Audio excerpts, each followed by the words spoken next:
মঞ্চে উপবিষ্ট আছে আমার ব্লক সভাপতি, আমার অঞ্চলের কোর কমিটির সকল সদস্য এবং পঞ্চায়েতের সদস্যা এবং প্রধান, এছাড়াও আমার কানপুর গ্রামের মা বোনেরা ও ভাই বন্ধু ও বিভিন্ন গ্রাম থেকে আগত সকলকে আমি আমার অন্তরস্থল থেকে জাতীয়তাবাদী গৌরব অভিনন্দন জানাই। আমরা অনেকদিন পর আমরা কানপুরে এসেছি। কানপুরে আসার প্রয়োজন ছিল। আমরা লক্ষ্য করেছি কি যে পশ্চিমবঙ্গের যে মতাদর্শে উন্নয়নের ভাবনা নিয়ে এগিয়ে চলছে আমাদের নেত্রী, এই গ্রামটা কিছুটা মিস্টেক হয়েছে, ভুল বুঝাবুঝি হয়েছে। তাই আমরা অনুধাবন করেছি, আজকে এসছে এখানে একটা সকলে মিলে বসে থেকে আমরা এখানে আজকে আলোচনা করে যাব আপনাদের সাথে কি ধরনের কিভাবে আগামী দিনে আমরা পথ চলব। আমরা বলতে চাই, পশ্চিমবঙ্গে যে তৃণমূল কংগ্রেসের নেতৃত্বে যে সরকার চলছে এবং একটার পর একটা উন্নয়নের মাধ্যমে যখন আমরা গ্রামের গরিব মানুষের মা বোনেদের কাছে, দুর্বল মানুষের কাছে যখন আমরা পৌঁছে গেছি বা যাচ্ছি, ঠিক সেই সময় এই এলাকায় থাকা বসে থাকা যারা প্রকাশ্যে বেরোচ্ছে না, অথচ বিভিন্ন অন্ধকারের মধ্য থেকে কিছু পাড়াতে কিছু মূর্খ মানুষের সাথে আলাপ আলোচনা করে এলাকায় বিভ্রান্তি তৈরি করে এলাকার উন্নয়নটাকে নষ্ট করার চেষ্টা করেছে। আমরা সেটা লক্ষ্য করেছি, আমরা সেটা মূল্যায়ন করেছি। আমরা আজকে তাই এখানে বলে যাব, আমরা এখানে আজ একটা কমিটি করে দিয়ে যাব।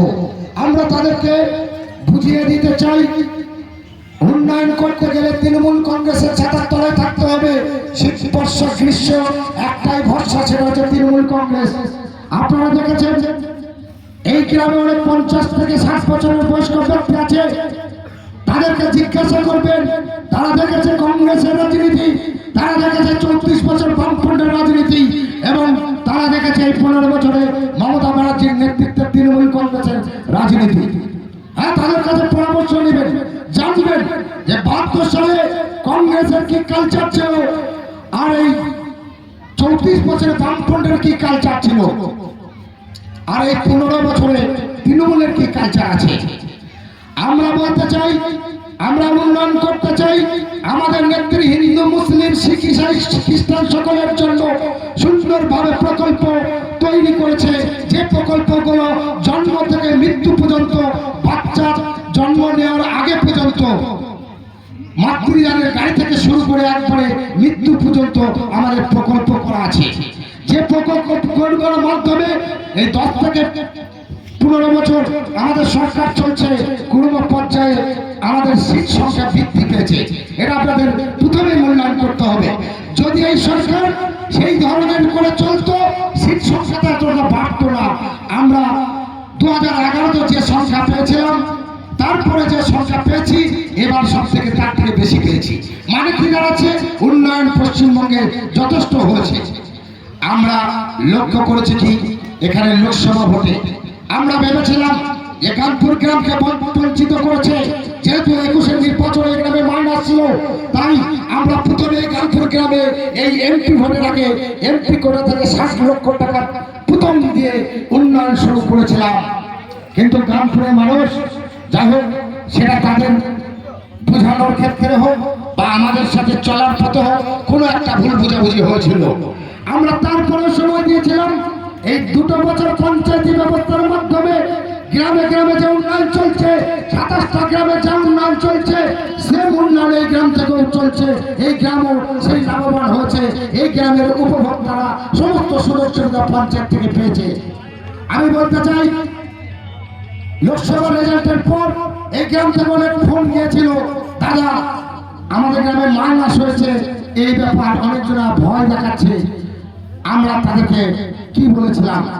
হ্যাঁ, তাদেরকে বলেছিলাম সেই প্রতিশ্রুতি দেওয়ার পর এই 2.5 বছর পঞ্চায়েতি ব্যবস্থাপনার মাধ্যমে তাদেরকে সঙ্গে নিয়ে চলেছি বলে আজকে এসেছি।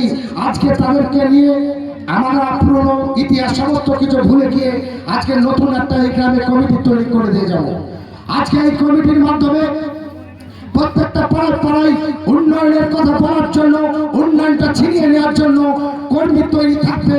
তৃণমূল কংগ্রেসের নেতৃত্ব সেখানে প্রত্যেকটা পাড়ায় পাড়ায় যাতে প্রতিনিধিত্ব করতে পারে, আমরা সেই ধরনের একটা কমিটি তৈরি করব এবং একটা ছোট একটা কমিটি করব, যে ছোট কমিটিটা তৎক্ষণাৎ সিদ্ধান্ত নেবে গ্রামের তৎক্ষণাৎ কি কি দরকার আছে, তড়িঘড়ি এই 10-12টা একটা ছোট কমিটি করে দিয়ে যাব, তাদের নেতৃত্বে গ্রাম চলবে। এবং আমরা 2026-এর আগে যে আমাদের মিশন আছে, সেই মিশনকে সাকসেস করার জন্য আবারও আসবো, আবারও এই গ্রামকে লক্ষ্য রাখবো। এর আগে আমরা দেখেছিলাম তোমাদের বিবেককে প্রশ্ন করো, তোমাদের বিবেকের উপর ভরসা করেছিলাম, কোথা থেকে কে আসছে, কোন পর্যায়ে পাখি আসছে, এসে গ্রামটা বিজেপিতে ভোট দিয়ে দিচ্ছ। আমার একটা কথা অনুরোধ, বিজেপি কি থেকে তোমরা ভোট দিচ্ছ? হিন্দুত্ববাদী, হিন্দুদেরকে খুব ভালোবাসে, অত্যাচার গুলো চলছে হিন্দু যে রাজ্যগুলোতে চলছে, আপনারা খবর নেবেন কাদেরকে অত্যাচার করছে। মুসলিম যা করছে হিন্দুদেরকেও তাই সেম অত্যাচার করছে। আপনারা জানেন মণিপুরে দলিত মহিলাদেরকে ধর্ষণ করেছে, আকুতি করে দেখেছে, প্রশাসন আছে, প্রশাসনের সামনে নামটা করে গুলি করে মেরেছে। আপনারা ইতিহাস দেখেন, হাত রয়েছে, আপনারা খবর নিন, সেটা হিন্দু যাকে হত্যা করেছে, ধর্ষণ করে হত্যা করেছে, কোনো বিচার হয় নাই। আমাদের তৃণমূল কংগ্রেসের প্রতিনিধিরা সেখানে গিয়ে সেখানে মিডিয়াকে ঢোকার সুযোগ করে দিয়েছিল। আপনারা খোঁজ নেবেন এখন কি চলছে এই গ্রামের। নাই নাই করে প্রায় 1 থেকে 150 ছেলে পরিযায়ী শ্রমিক হিসাবে অন্য রাজ্যে বসবাস করছে, তাদের কাছে খোঁজ নেন। ওই সমস্ত গুজরাট থেকে, ইউপি থেকে শুরু করে মহারাষ্ট্রে আমাদের বাংলার ভাইরা যারা ওখানে কাজ করতে গিয়েছে, তাদেরকে কি অবস্থায় জীবনযাপন করতে হচ্ছে আপনারা একটু খোঁজ রাখুন। আজকে বাংলা ভাষাকে, বাংলায় কথা বললে তাদেরকে অ্যারেস্ট করা হচ্ছে এবং জামিন দেওয়া হচ্ছে না। আমাদের নেতৃত্ব, আমাদের সরকার বাধ্য হয়ে এই পরিযায়ী শ্রমিকদের জন্য একটা পেশার শেষ করেছে। আপনারা দেখেছেন এতদিন পর্যন্ত পরিযায়ী শ্রমিক বা বাইরে যারা কাজকর্ম করে কে কোথা মরে যেত, কে কোথা টাকা পেত না, এই সমস্ত নানা রকম সমস্যার মধ্যে ছিল। আমাদের দল পরিযায়ী শ্রমিকদের জন্য একটা পেশার ব্যবস্থা করেছে। পরিযায়ী করে শ্রমিক যদি ওখানে মরে যায়, আমাদের সেখানে সরকারি খরচায় তাকে নিয়ে এসে তার সমস্ত কিছু ব্যবস্থাপনা আমরা দাঁড়িয়ে থেকে করে দিই। আমরা বলতে চাই এই গ্রামের উন্নয়নের জন্য, গ্রামের উন্নয়নটা কে বলবে? আমি নতুন গ্রাম থেকে এসে বলে দেবো না তোমার কোনটা উন্নয়ন হয়েছে, এই গ্রামের মানুষকেই বলতে হবে। তাই কিসের জন্য এতদিন ঠিকঠাক মতো উন্নয়ন হয়নি? আপনাদের মধ্যে বোঝাপড়ার মধ্যে গন্ডগোল ছিল, আমরা এটা মূল্যায়ন করেছি। আমি তাই আবার অনুরোধ করলাম, আমার যুব তৃণমূল নেতৃত্ব বলে গেল যে আমরা যা বলার, যা কথা বলার সবকিছু বলবো, সবকিছু জানাবো। এরপরেও যদি সেরকম না হয় আমরা আমাদের পথে চলবো। আমি তাকে আবারও একবার, তার জন্য আবার একবার আপনাদেরকে বলছি, আমার এই গ্রামের ইতিহাস মনে আছে, আপনাদের এই গ্রামের সকলকে বলে রাখছি। আপনারা জানেন 90 দশকে যখন মাথা ফাটিয়ে রক্ত ঝরাতে ঝরাতে লোকের মাস্টার থেকে শুরু করে আরো বেশ কয়েকজনকে অত্যাচার করতে করতে নিয়ে গিয়েছিল, সেই দিন ফিরিয়ে আনার চেষ্টা করবেন না, পারে নয় সেই দিন গানপুরের মানুষ প্রতিরোধ করতে। আমি তাই বলছি, কারোর কথা শুনে, কোনো পরিযায়ী পাখির কথা শুনে কোনো কিছু করার দরকার নেই বন্ধু। লক্ষ্মী ভান্ডার হয় নাই, বৃদ্ধ ভাতা হয় নাই, কোনো ভাতা আটকে আছে, গ্রামের উন্নয়ন হয় নাই, কেউ কোনো সার্টিফিকেট পেছ না। এই 2 দিন আগে আমার একটা ভাই এই গ্রামের একটা উচ্চ চাকরিতে বা উচ্চ পরীক্ষায় যাওয়ার জন্য সে একটা সার্টিফিকেট নেওয়ার জন্য বারবার আমাদের কাছে গিয়েছে। আমরা তাকে, আমাদের সুযোগ ছিল না, এত তড়িঘড়ি তাকে সুযোগ করে দেওয়া হচ্ছে। সে কমসে কম, আমি জানি বিবেক তার বলবে যে আমরা কি করেছি, এই 2-3 দিনের ভিতরে তাকে সার্টিফিকেটের ব্যবস্থা করেছি। আপনারা গল্পের আকারে তার কাছে শুনে নেন। আমরা তাই বলতে চাই, 24 ঘন্টা 12 মাস এই গানপুরের মানুষ প্রত্যেক দিনই একজন না একজন আমার সাথে আলোচনা হয়, কোনো সমস্যা হয়, কেন তারা নতুন গ্রাম যাবে, খুঁজিতে পারা যাবে। আমি বলবো যা কিছু হবে এই গ্রাম থেকে হবে। হবে কি হবে না, আপনাদের মতামত কি বলে? গানপুরের মানুষ কি বলছে কথা বলুন। গানপুরে চান নাকি নতুন গ্রামে যাবেন, নাকি নাগরে যাবেন, নাকি খুঁজিতে পারা যায় কাজ করতে চান? আমরা কি বলতে চাইছেন? গানপুরে চাই।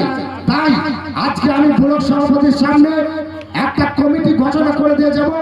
এই কমিটির মাধ্যমে এই গ্রামের উন্নয়ন, এই গ্রামের চালচলন, এই গ্রামের যা কিছু হবে এই কমিটি দেখবে, এই তৃণমূল কংগ্রেসই দেখবে। তার জন্য তারা যদি না হয়, এই কাজের জন্য দায়ী তারাই থাকবে। যাই হোক, আজকের যে কমিটির আমি ঘোষণা করছি সকলের নাম আমি পড়ে শোনাচ্ছি